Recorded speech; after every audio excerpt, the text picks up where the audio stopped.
sick right now. Everyone has a cold. I was the only one not to get it, and now I have a sore throat. It's just like I woke up yesterday and it felt like I just like puked everything out. Like it felt like Oh my God, really? it was disgusting. It felt like my throat was burning, my nose was burning for some reason. It made no sense. I don't know. That's nasty. That's what I don't miss about living with it's like if if one person gets sick in the dorm, like everyone gets sick. Everybody gets sick. Everybody gets Or the sick, especially apartment. because me and one of my roommates are close too. So like we hang out a decent amount, and he was the first one who got sick. So then Oh, it it's spread like awful. crazy. Yeah. But uh, I'm better Well, than them at least. Like I don't feel that bad. It's that's just good. Hey, maybe talking about the Nuggets will make you feel better. hopefully. I talked about the Nuggets Sunday and woke up Monday feeling horrible. So we'll see what happens. All right. Hold on, I'm just tweeting out the link and then we'll get going.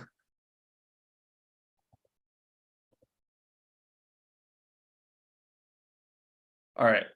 Welcome back, everybody, to another episode of The Sideline. My name is Rishi Oza. My name is Asher Hire. And honestly, we're going to talk about a lot of stuff today, mostly regarding the Nuggets, but we got a lot to catch up on in terms of Asher's thoughts. It's been a while since he's been on. Nuggets just beat Houston, which is not a surprise. They beat 133-112. Jokic got his 100th career triple-double in the funniest way possible because he didn't stat pad to get it, but it was like he was 3 rebounds short and then he got all 3 on one play. Yeah. I mean, it's the most like stat paddish way to get it. Like, of course, people are just gonna run away with that if they see the clip. Thankfully, it's not on national TV. But Jokic was at like 7 rebounds, and the Nuggets were blowing the Rockets out.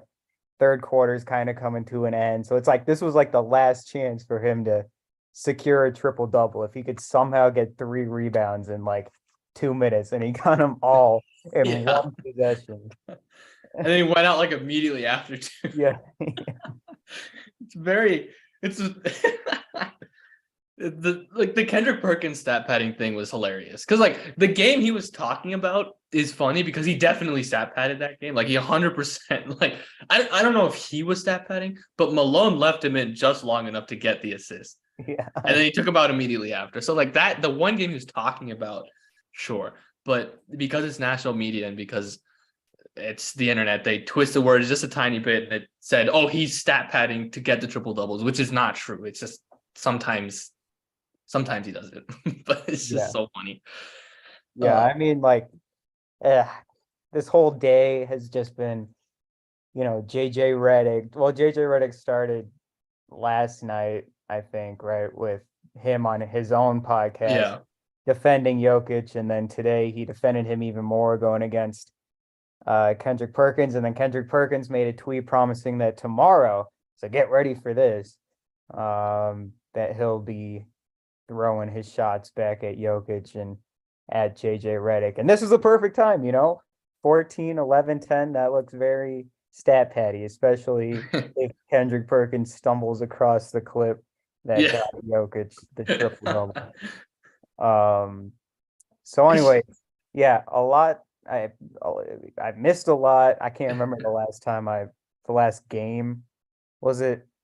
I don't even remember. It's been a while. I think the last game, it's been a few weeks.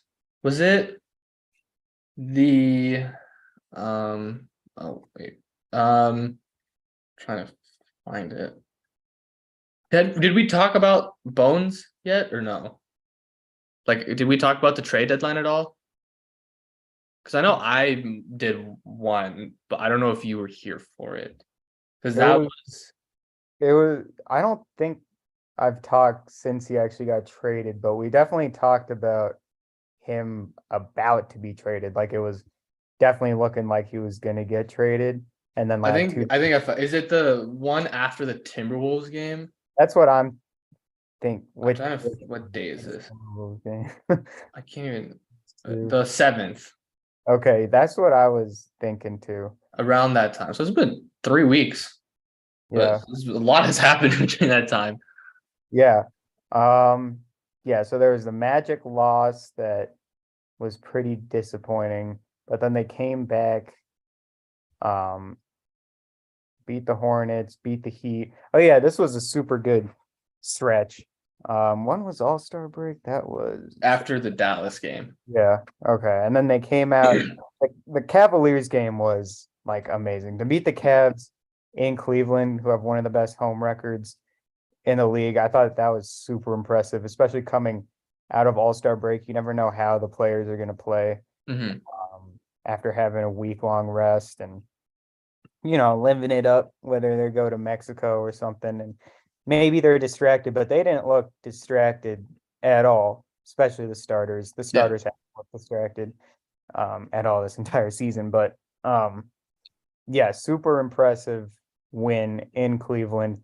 That is like a championship caliber team win Yeah. uh, against a team that's been on fire, especially at home. Evan Mobley had 31 points and he managed to win. Um, and then Garland and Mitchell do their usual thing. Mitchell had a rough game up until the fourth quarter, if I'm remembering correctly, but um, yeah, and this was without Aaron Gordon. Mm-hmm. Um, so that was even more impressive. After that, Yeah. That Cleveland wins one of the best wins of the season, considering the fact like you are coming out of All-Star break. So many teams, especially Denver. Like Denver usually comes out pretty sluggish out of All-Star break. Um, so I would that was really, really good. And like you said, Cleveland's one of the best home teams in the NBA. Like Denver's the best home team in the league in terms of just winning percentage, but Cleveland I might be second or third. They're really, really good at home, and they're a very good team. And like Jokic had he had a triple double, but that was a weird game. He was like the one starter where I was like, oh, what is he doing out there? Because he had so many plays where he would go up for a floater and instead pass it to someone in the dunker spot. But it would normally be like Vlatko or Bruce Brown, and they're not Aaron Gordon, so they would either fumble the pass or they miss the shot or it would be a turnover. So that was like the only critique I had about that game. But Michael Porter Jr. came up huge. Jamal Murray had a great game. KCP's defense has been phenomenal. That was Reggie Jackson's first game too. Like it's been that was a really, really good win. And then the Grizzlies loss is hilarious because yeah, a really good win into a really, really bad loss. But like these games like happen. The Nuggets shot 29% from three, 40% from the field. And I realized like the Grizzlies are a terrific defensive team, but the Nuggets got like I think this game was just lost in the first quarter because the Nuggets only scored 20 points in the first quarter, and they're the highest scoring first quarter team because the Stars are so good. And they got good looks. Like KCP, I remember got good looks. MPJ got good looks. He only finished with 5 points that game. Yeah. So there were good looks that they usually convert on, and if they had converted on, they would have been in the game and they would have been tied up. Probably really should have had the lead. There were probably at least three wide open threes, and that would have put the Nuggets in the lead after the first quarter. And then you never know how the game goes from there. But it was just like the momentum of the Nuggets missing all of these shots turned into the starters being taken out into a brand new bench. And then the Grizzlies just ran away with it in the second quarter. Yeah. I wasn't worried about like that game. I had no like, yeah. Especially considering I had thought that Memphis was going to win that game even before the game started because they had just lost to Philly the game before, which they were up big most of the game, and then they just completely collapsed in the fourth quarter. And they have been struggling for a while ever since Steven Adams got injured. So like they're a desperate team coming into that game. Like they needed a win, and the fact that Denver just shot so horribly in the first quarter, like there was no shot that Denver didn't have a chance after the first quarter because they were just shooting so poorly. If the bench was able to bring them back, shooting them into it, then yeah. But the bench hasn't been able to do that even before the trades were made. That's just not what they do, unfortunately. Oh yeah, and Tyus Jones, like he Yeah. made like 4 threes in the second quarter. I'm like, Jesus, dude. Mhm. Like, I mean, these are just like he's a good shooter, I guess, but I'm like, all right. They were making some lucky shots. Yeah. And that's just what happens, like in the NBA, especially. I mean, the Grizzlies again are one of the best home teams. Like, it's weird to say because I feel like a lot of teams are really good home teams. Like everyone sucks on the road this year, Yeah. Yeah. including the Grizzlies, who are like 11-18 on the road. Mhm. And they come to Denver, by the way, Friday. We'll see how that one goes. That's a big game. If Denver wins that, they lock up the first seed like pretty Yeah. handily. So yeah, we'll see how that one goes. But they came back home.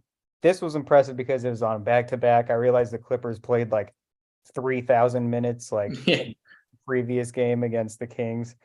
Um which was an incredible game in its own right. But this game was incredible as well. Mhm. Jokic 40, 17, and 10. Stick like, oh my God, dude. Like the Nuggets just absolutely own the Clippers. The They 3 do. the 3-1 lead blown, the Aaron Gordon game winner in which Jokic had like 49, Yeah.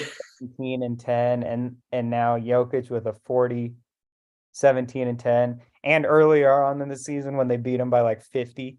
Like They're uh just in their heads. Like that's yeah, in terms of teams that I'm afraid of if I'm Denver, the Clippers are really low on the list. Not because they're not like a good team. I think they are a good team, but they don't play well against Denver. Like they just cannot beat the Nuggets. No matter what, it just doesn't happen.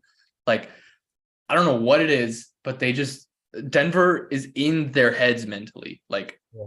and Just they didn't even like force it. Like they're not trying to do it. They just all yeah. the 3-1 comeback has completely mentally destroyed the Clippers when they play the Nuggets. It's Especially Paul ridiculous. George, like Mhm. PG never the last like good game I remember PG having was the against the Nuggets. Was the one where Gary Harris hit the game winning shot against Yeah. OKC. Like Paul George tied it up against Torrey Craig. Um, and those are some memories. I still like live, I can like see that moment in my head. Paul I can George. 16-year-old me is still in shambles over the fact they didn't foul up three. I Like know, right? Oh my God. But I feel like that was the last time Paul George was confident going against the Nuggets because he bricks a ton of shots. Kawhi Leonard even like he finished with 33 and Kawhi was amazing in the second half, but in the first half he couldn't hit a shot at yeah. all. And it was the same thing the two previous games against the Clippers, one at LA and then obviously the 50-point win by the Nuggets earlier. Like Kawhi just could not get going. Marcus Morris, I don't know why really they play him like 33 minutes. I mean, he's like useless. He really is useless I like unless they corner. but when they played Batum at the small ball five, that was like the one thing that was working against Denver's offense. Like they couldn't get the ball to Jokic, they were flustered, they were forcing turnovers. Batum only played 21 minutes. Like he played less than Eric Gordon. I Like know. that. I mean, Batum like, and he can easily just take over Marcus Morris's spot. Mhm. Um, but yeah, Norman Powell really doesn't ever play well against the Nuggets. You knew that Bones was gonna um do something, and he was pretty good actually in Yeah. his limited minutes, scoring wise, 10 points in 15 minutes. I can't see the plus minus from here, but He's a +8. yeah, that's what I remember. Yeah.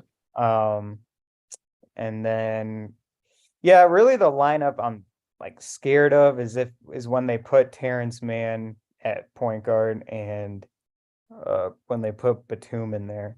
Hmm. Um, like Westbrook doesn't he's just not a good he's a negative. Like he's just not a good, I know there's people who still are somehow like on the Westbrook kind of train saying that oh he's still a good player or whatever, but I really don't think so. Like I think that the Clippers are probably one of the better spots for him because they have the shooting and the defense to like minimize him not having shooting or defense.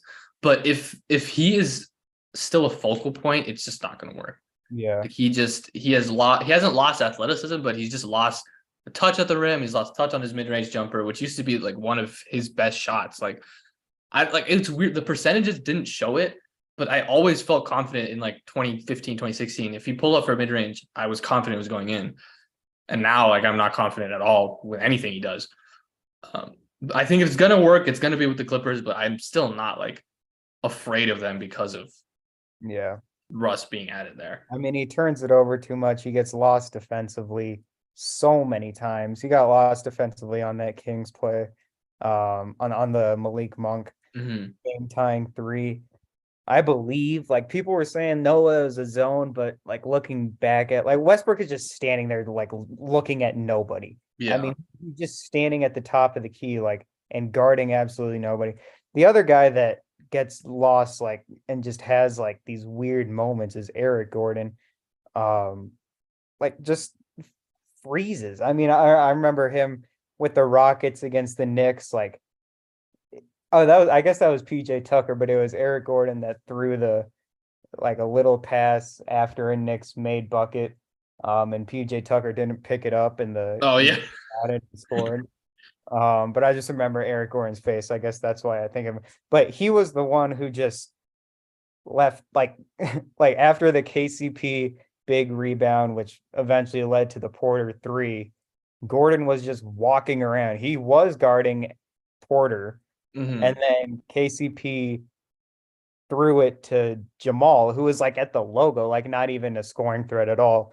And Gordon just leaves Porter and literally just walks. He walks to Jamal Murray, like, which leaves Porter wide open. I'm like, yeah, what is going? it's so weird. It's so weird. Like the basketball like mind in me is thinking that like the Clippers, the reason why they were playing Eric Gordon and Plumlee and Marcus Morris instead of Batum is because they didn't want to show their hand too much in case Denver plays them in a playoff series. And they just didn't want to let Denver be able to figure it out at all, because they will figure it out. Like, Jokic is too smart. The Nuggets are too good of an offense to not be able to figure out a defense like that. They would figure it out. But, I mean, still, like, this is a game that you kind of have to win. Like, you lost a double overtime game. Once again, a game you should have won. You're up 14 with like 3 minutes left and you lose. And this one, you probably should have won this one too, because you come back and you have the momentum, all the momentum in the fourth, and you just can't get a stop because you don't have your best defender, your best Jokic defender in the game, like for the entirety of the second half. So that's what like logically I'm thinking, but I'd like, you want to win the game over everything. Like I don't know. Yeah, and I don't know. And like Tyronn Lue, they said on the broadcast that Tyronn Lue said that he sometimes forgets about Terrence Mann. Yeah. And I was like, and the announcers were like, oh, when you have like this many good players, yeah, you forget about. I don't think. I mean, you're an NBA coach. I don't think forgetting a player to like. Plus, I don't know about you. He's probably their fourth best player. Like, I mean, that's what I'm thinking. Like, yeah. Yeah, I mean, he's their best like point guard option. Yeah. And you forget about him. I mean, I don't know. So it's like, did he just forget to play Batum? And he was saying, oh, after the game, like, oh, I should have played Westbrook more. So like Tyronn Lue and his like I don't know, maybe he just gets too lost in the game and then just doesn't. That's a very weird thing to admit, that you just like forget one of your players is there. Yeah. Like, I know that the Clippers have depth, but like, you traded people. Like, I feel like you cut John Wall, right? You trade John Wall. You trade Luke Kennard. I feel like those two trades alone would free up more minutes for Terrence Mann. Like, I don't know. Marcus Morris getting more minutes than him doesn't make sense. Like, if you don't want to play Batum because you don't want to show your hand, potentially, like, sure. Like, it's dumb because you're not really seating wise, you're not in a position to be able to play with games like that. But like, I understand it. Not playing Terrence Mann over Marcus Morris or Eric Gordon makes zero sense at all. Yeah. 0 sense. It just doesn't, like, right now in this lineup, their shooting guard is the starting lineup they had in that game, and what is probably going to be for a while until Zubac comes back. They're going to have Paul George at the 2. Like, why? Start Terrence Mann, take Marcus Morris out, just keep Kawhi at the 4. Yeah, that's probably your best lineup. If you have Russ, Terrence Mann, and then Paul George, Kawhi Leonard, Zubats, Plumlee, whoever you want, 5. Yeah. Like I don't know.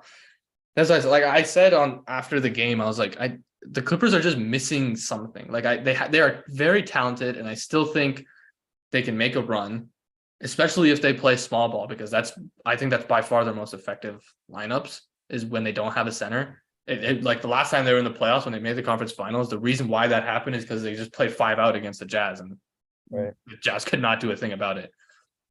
So I think that they can do it. They're just like missing something, and especially when they play bigger teams, like if they play Denver, if they play Memphis, like I don't see them being able to take a series from those teams.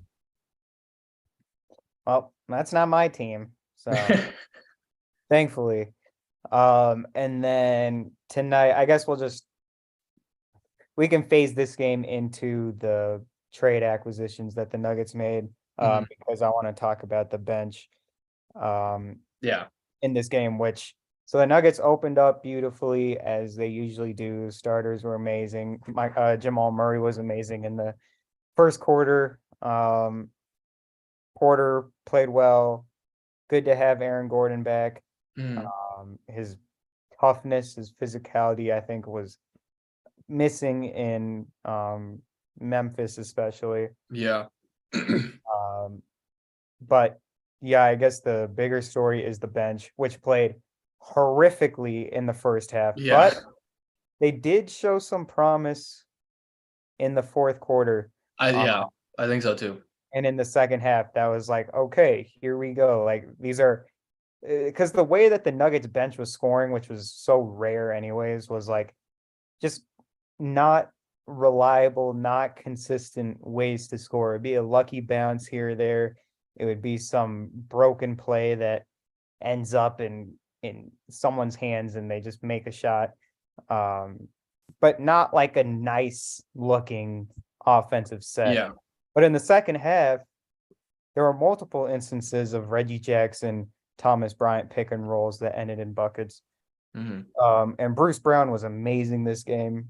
Phenomenal defensively, phenomenal in transition. Yeah. And he made 3 threes, I believe.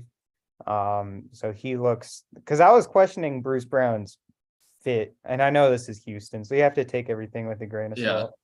But I was questioning Bruce Brown's like fit. He just wasn't like, I don't know what his fit is with the bench when he is not the main ball handler, because like I know he's shooting 40% on threes, but he can't really shoot. He's not like a respected shooter. Like I'm more confident in like a lot of people shooting over him.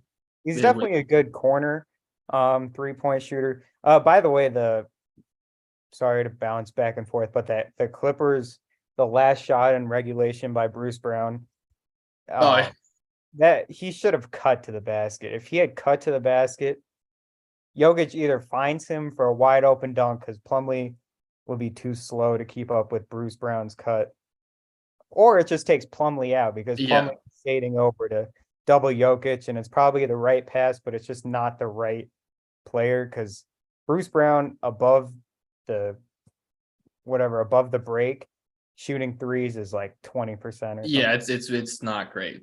So Brown should have cut. But whatever, the Nuggets got the win anyways, and then Brown played great this game. His deep, like I was honestly like when he was filling in for Jamal Murray, when Murray was sitting out like right before the All-Star break, and even before then, I was a little underwhelmed with his defense over the past like month or so. After the All-Star break, once he's been with the bench and I think he has a much more defined role, I thought his defense has been much better. Like I thought his defense in Cleveland was great. Memphis, you can't really take anything away from that. But I thought his defense on Paul George after Aaron Gordon fouled out against the Clippers was phenomenal. He made life so tough on him. Like it was crazy. Today he had 2 blocks. I thought he was great in help defense. He shut off defenders nicely. He's using his hands really well. So hopefully the defensive slip was just because he didn't really have a defined role, especially with the bone stuff. He was pretty much playing point guard for a lot of the time, which he's not. Like he can do it, but that's just not what he's best at. So hopefully this going to be able to get it together defensively again. But I was like kind of concerned about it. But Yeah. he's been a lot better over the past few games. Yeah, I thought honestly this game might have been the best I've seen Bruce Brown defend this season. Like on the perimeter, he got a big steal, just absolutely pickpocketed someone that led to him, that led to an alley-oop dunk for him. So I mean, if he can be a great,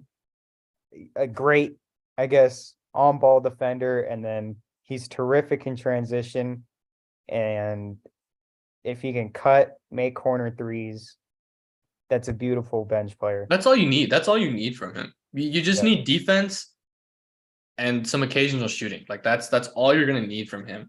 And yes, like him being able to be a secondary playmaker in any lineup is very beneficial. But realistically, you shouldn't have to have that from him. So Yeah. And I mean, he had 0 assists this game. Reggie Jackson had 8. So I mean, and that's fine. Most of that came in the second half for Reggie, the assists. And so yeah, second half bench looked a lot better, and showed a lot more promise. And Thomas Bryant showed me something in that second half too. Because in the first half, oh my God, that was tough. He's so tight. Like he got that technical foul. He's missing shots that he would just like he would make all these shots with the Lakers against the Nuggets, literally wouldn't miss like from anywhere. Yeah. And then he's just missing them with the Nuggets. I think it's obviously a confidence and a adjustment thing, but then he got his confidence up. He got a block or two. He got a dunk or two, even from pick and rolls, and then you saw his confidence build up. And he was great rebounding the basketball. And I know his everyone says that he's a horrible defender, but I mean, really, since he's been a Nugget, I haven't seen the horrible. I haven't noticed it. Like he's gotten switched out onto the perimeter and he's held his own. He's used his body well. Like he's not been perfect, but I thought like honestly he's been good. Like he's been a good defender. He's blocked a decent. He had 2 blocks today. Yeah. Let me see how many blocks he's had over the past. He had 2 blocks today. He had 2 blocks against the Clippers. He had 1 block against Memphis. Like I honestly think he's been pretty good. Yeah, and I think he's in a big. Like he's in over his head, I think, just watching Jokic. I mean, when you think about it, like he started his career with the Lakers and he was kind of starting there, and then the Wizards have never really had a center, and then he goes back to the Lakers and then starts more games. And there's no real, not like competition on his team for center, but no real, pressure on him to perform at a high level. And then he comes to the Nuggets and watches one of the best centers of all time as he's sitting on the bench. And so in his mind, he's like, all right, like I got to back this guy up and I got to be good for the team so that there's not a huge drop off. Like, I don't want to be the guy that's the reason why it's a huge drop off is because they're putting me in the game and taking Jokic out. And so he's just trying too hard, I think. And that's what's leading him to being tight around the rim. And I think if he just settles down and just plays his own game, which his own game is good, his own post game is really good, like, and his effort is really good. Yeah. Offensive rebounding wise. And so, like, if he can just get this, like, oh, I'm backing up Nikola Jokic thing out of his head and just go out there and just feast for 15 minutes and put all effort into those 15 minutes, then he'll be good. And I think the second half of this game showed that he can be that. Yeah. And I mean, when he first got here, like that first game against Miami, I thought he was really, really good. He made, his floaters, he made a jumper, he defended fine. Then the next game against Dallas, he was good. But with Reggie coming over and Reggie Jackson, like him also trying to find his role, him not really knowing what's happening, the bench just in general, like learning how to play together still. I'm not surprised that he started to struggle. I'm not surprised the bench is struggling either. So like to see them gain some momentum, even though it is Houston, to see them gain some momentum is definitely a big sign. Like they need that bench to be good. They need that bench to be good. Like the starters are going to run everybody off the court. Like if you look at the plus minuses from this game, it's hilarious. Like Aaron Gordon plus 19, MPJ plus 22, Jokic plus 31, Jamal Murray plus 20, KCP plus 18. The highest plus minus on the bench is plus 3 from Bruce Brown, and they won by 21. Like they just need to be not hemorrhaging points completely, and they'll be okay. Like in the playoffs, which is why Denver acquired Thomas Bryant and Reggie Jackson. In the playoffs, they just need to not be more than like a -5 for 10 to 15 minutes, and then you'll be okay. And I think that they have the potential to do that. They just got to build some rhythm and some continuity. I mean, they do, because that bench lineup that they're throwing out there is like all like veterans and smart veterans, and KCP staggered this game, but you got KCP, Bruce Brown, Reggie, Thomas Bryant, and Vlatko. I mean, that should be like a reliable lineup, especially when you got, Reggie Jackson and Thomas Bryant who can fill it up, scoring wise, some games, and you have them as your two leading bench scorers. Like it should be good, but it's only been a couple games, and it's going to take more games. It's not like the bench is just all of a sudden fixed after playing the Houston Rockets in a game that was a 20-point game with no pressure. So, I mean, I wouldn't even be surprised if Denver loses to the Grizzlies on Friday purely because of the bench. Like, because I don't think the Nuggets starters are going to completely run the Grizzlies starters out of the game. Like the Grizzlies starters are good enough to keep it within, 7 or whatever.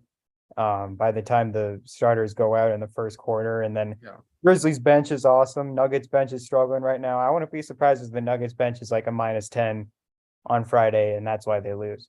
But that's okay. They got games after that: Raptors, Bulls, Spurs, Nets, Raptors, Pistons, all these struggling teams to figure it out. That's the stretch that where they should be able to figure it out. Like if they are still struggling after that stretch, then I'm officially concerned about it. But right now, especially against good teams with good benches, like they're gonna struggle. It's fine. Like that's okay. And especially against Memphis. Like Memphis's bench is really, really good. Tyus Jones is probably the best backup point guard in the league. They have great guys coming off the bench. Like I think they started Tillman and Jaren Jackson together in that game. So they had Brandon Clark coming off their bench. But even when Memphis is healthy, he's probably still coming off the bench with Tillman because of Steven Adams being there. You have good guys like Luke Kennard, who they got him coming off the bench. Santi Aldama has been really good this season. Like, that's a good team. So that'll be a big test. Hopefully Denver's able to respond. They got slapped in the mouth. That game. So hopefully they're just able to respond. I'm not expecting them to win by like 40 like Memphis did, but I'm scared. I'm honestly scared for that game, and then people are gonna run away with how the Grizzlies are like the best team in the West, but because the bench is so bad. But we will see. I mean, the Grizzlies are a tough matchup, man, because like I think they did that Xavier Tillman, Jaren Jackson thing because of Philly doing the PJ Tucker, Joel Embiid thing, where you have, Embiid was not guarding Jokic in the second half, and Jaren Jackson was not guarding Jokic. If you have this big, amazing roaming defender, like that could be a formula for success against Jokic, because he hasn't really seen that too much. So I mean, like early on, I mean, he could figure it out at some point. If it gets to a playoff series, he could figure it out by like game 3 or something. But I think that's how you counter Jokic right now, and the Grizzlies have the roster to do that. So and it works really well when the rest of the team also stinks. Like when no one else is able to make an open shot, they're just able to collapse so heavily onto Jokic, and it's just impossible. Like that's what the Warriors did in the playoffs last season. It's what teams did all of last season against Denver. So like if Denver's able to make shots, they'll be able to win because then they can't collapse as much on him. Like I thought Tillman guarded Jokic pretty well. Like he bodied Jokic up really, really nicely. But Jokic still like in like 20 minutes had like 15 and 13 and only missed 4 shots. Like he still had a good game. Yeah. It's the rest of the teams just got to make their shots and then they'll be okay. But I do agree. Memphis is a tough matchup. Like and especially because like Ja Morant, he scares me in terms of just him scoring in the pick and roll. Like he hit that floater every single time. Yeah. Like every single time he rose up, he hit that floater. And Denver is not exceptionally good at guarding the pick and roll. And especially against an athletic, speedy guy like that, like once he gets into the paint and rises up, against like most defenders, he's gonna finish. But especially against Jokic, if he's playing in a drop, like Jokic just isn't. He's just not fast enough to be able to contest it. Right. That's the one thing that I'm worried about. But Denver could also just hedge as much as they want. In a postseason series, they're gonna do that. Right now, they aren't just because it takes too much effort. But in a postseason series, I'm sure they'll hedge and just get the ball out of his hands and make someone else score. But that's their most potent action is just a pick and roll and just let Ja Morant dive straight to the rim against Jokic. Yeah. And a lot of the times, like, it doesn't work for Ja against other teams, but with Jokic, like, yeah, he can just glide right past him. Yeah. But yeah, I don't really like watching Ja. Not a I don't know. He's not he's a fun watch when he can like dunk and stuff, but then when he just like flies in there and throws up a ridiculous shot, I'm like against Philly, like that was ja Morant's not getting enough slander. I know. I never want to like push people to slander other people, but like he shot like 3 for 16 and got blocked in the most critical point of the game because he tried to make a dumb decision. And no one is criticizing him for it. And then he stood around like on the Grizzlies' final possession, he stood in one spot, literally. Yeah, he didn't move. It just didn't move. And this is, a couple days after him saying that he's the best player in the league. I'm just like, all right. I mean, just his talking, his disrespect of the Western Conference, and then him saying that he's the best player in the NBA when it's like you're not, like you're clearly not. And then just his style of play, like he just, I don't know, dude. Like well, what I'll say is he's damn lucky to have goated defenders at every single position and like the best bench in the NBA. Like, damn. I mean, you put Trae Young on the Grizzlies. Man, I think they're better. Or you put Damian Lillard on the Grizzlies. That's God, Dame! Oh my God, Dame on the Grizzlies, I think is a championship team. Like imagine a high pick and roll with Steven Adams and Damian Lillard. Like, yeah, Dame pulls up from 40 feet contested. If he gets a screen from Steven Adams from 40 feet, he's gonna have more space than he would if he had an open layup.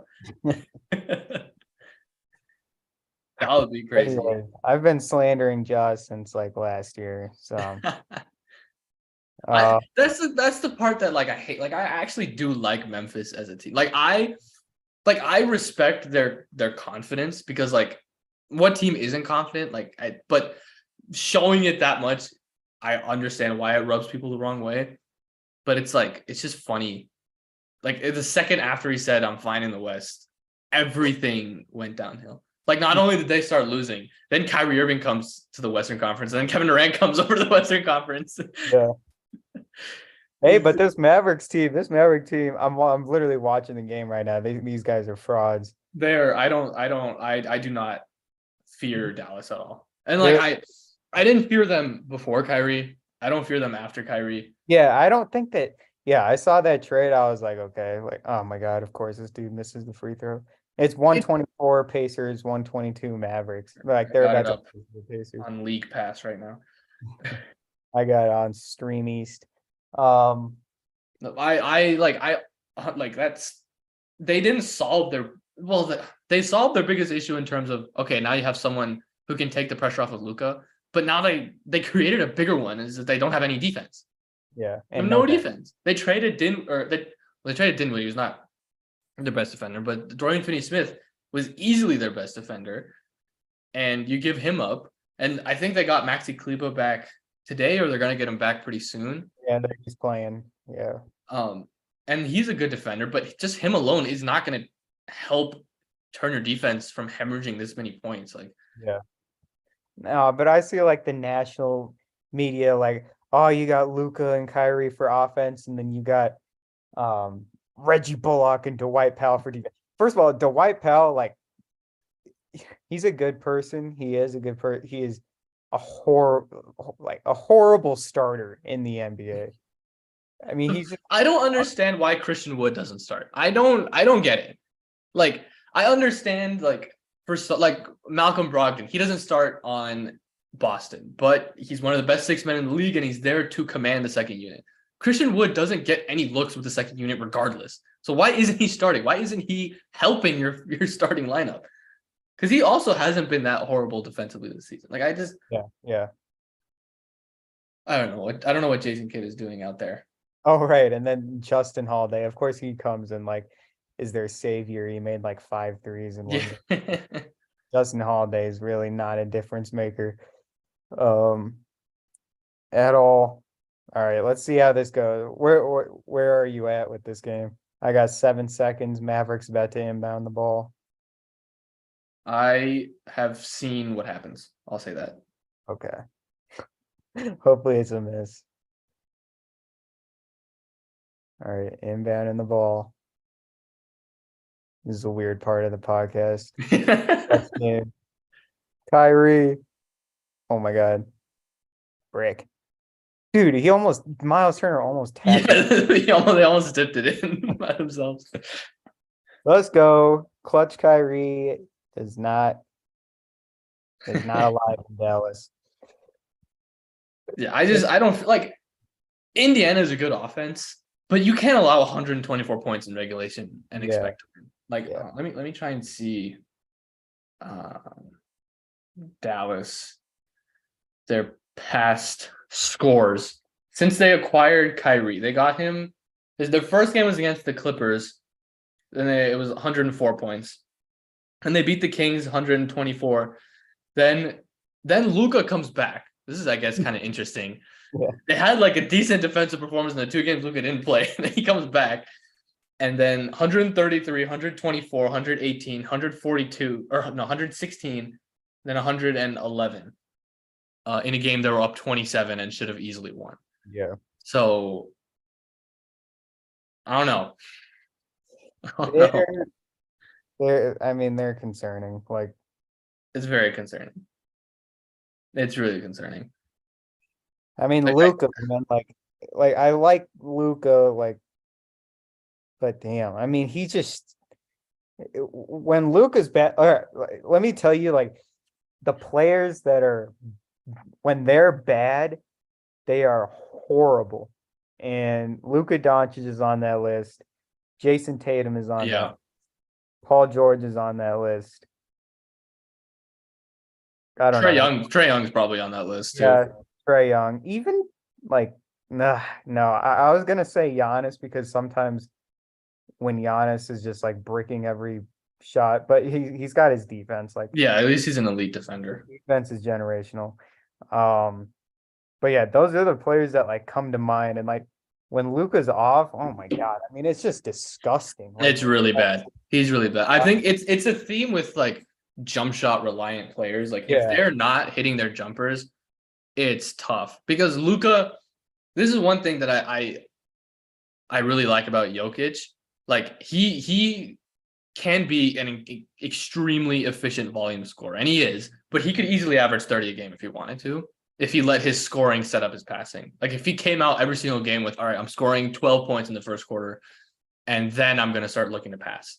If he did that, he would average 30 easily, but his turnovers would be up, his assists would obviously be down, and he'd have a lot more stinker games because he just give himself the opportunity to miss more. That's what Luka is doing. Like, Luka is like, I'm going to make my scoring set up my passing, but when his scoring doesn't work, they don't respect his passing, and they force him to shoot, but he's just going to keep missing.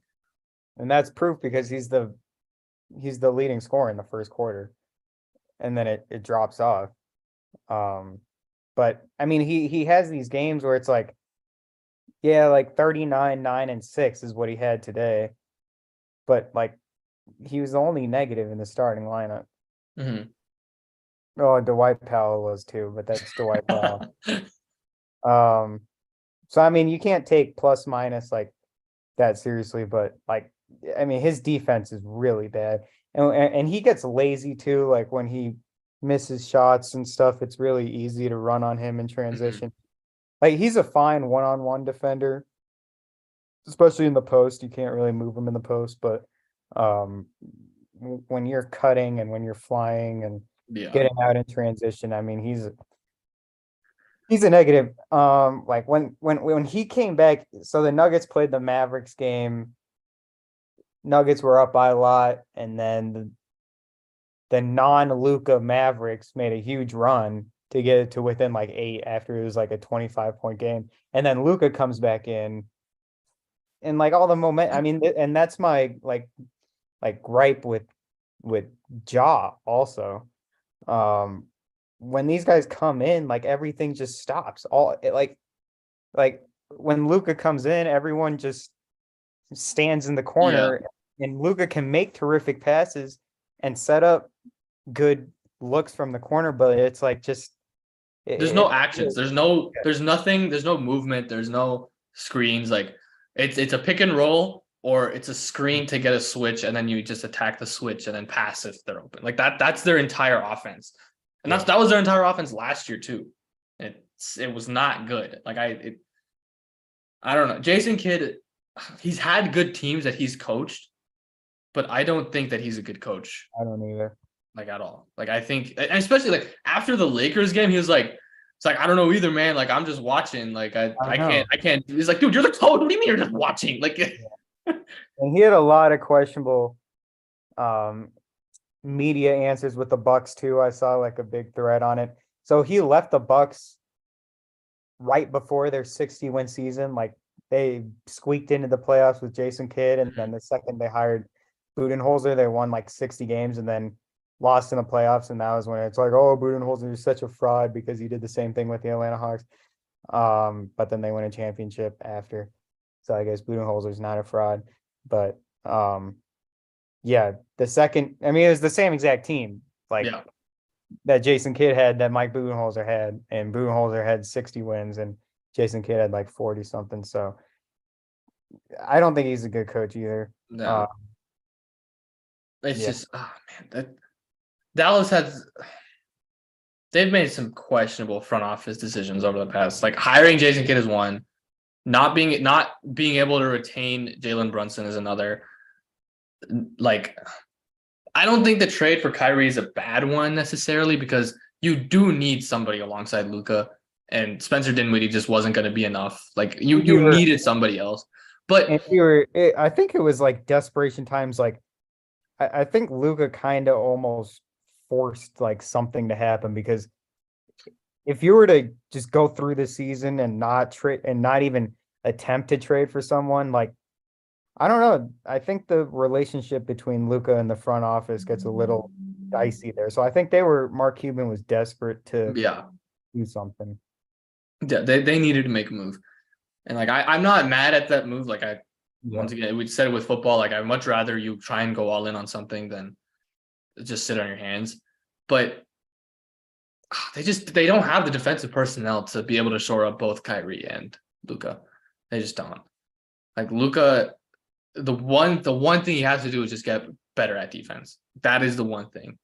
And it is much harder. Like Jokic isn't the greatest defender. I will never come on to any platform and say that Jokic is a top tier defender.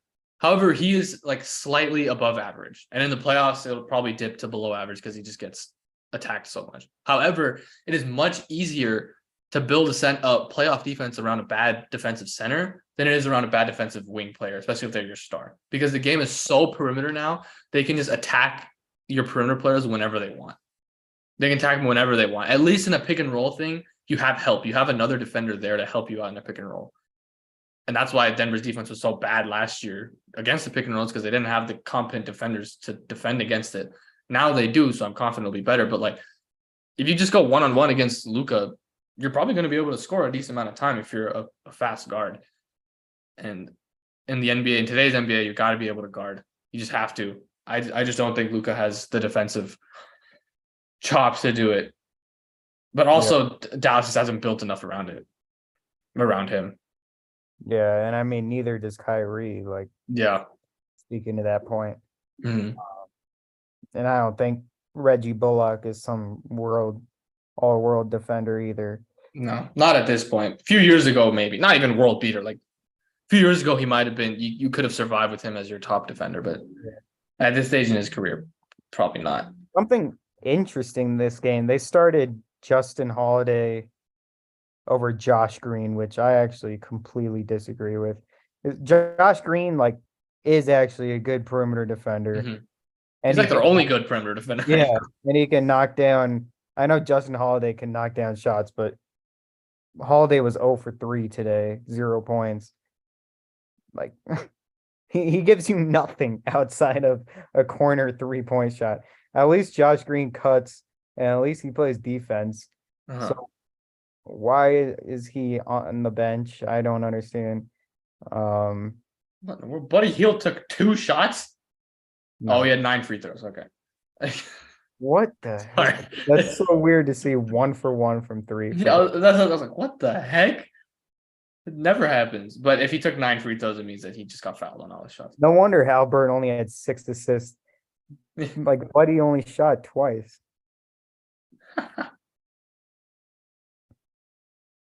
Tyrese Halliburton is a Buddy Hield assist merchant. Fortunately, those 10 assists. I don't know if you saw this graph, but it was like like the playmaking graph. Yeah. Playmaking, like, creativity is like one of the lowest.